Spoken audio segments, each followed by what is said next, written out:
Two balls of mass 2 kg and 4 kg are dropped together from a 60 feet tall building. After a fall of 30 feet, the ratio of their kinetic energy will be neglect air resistance in both the cases.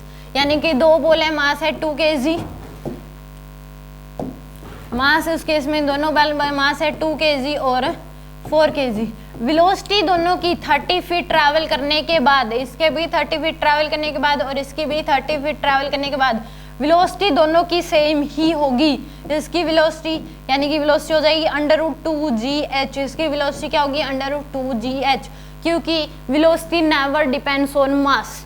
तो velocity दोनों की same होगी. तो kinetic energy क्या होती है half mv². तो velocity क्या है सेम है, हाफ क्या है कांस्टेंट है. तो जो मास का रेशियो होगा वही क्या हो जाएगा काइनेटिक एनर्जी का रेशियो. तो काइनेटिक एनर्जी 1 की यानी कि 2 kg की और काइनेटिक एनर्जी 4 kg. तो मास का रेशियो क्या होगा 2/4.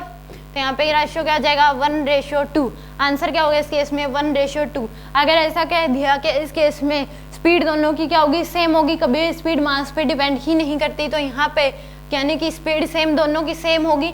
तो यानी कि काइनेटिक एनर्जी का रेशियो क्या होगा, जो मास का रेशियो वही क्या हो जाएगा काइनेटिक एनर्जी का रेशियो आ जाएगा.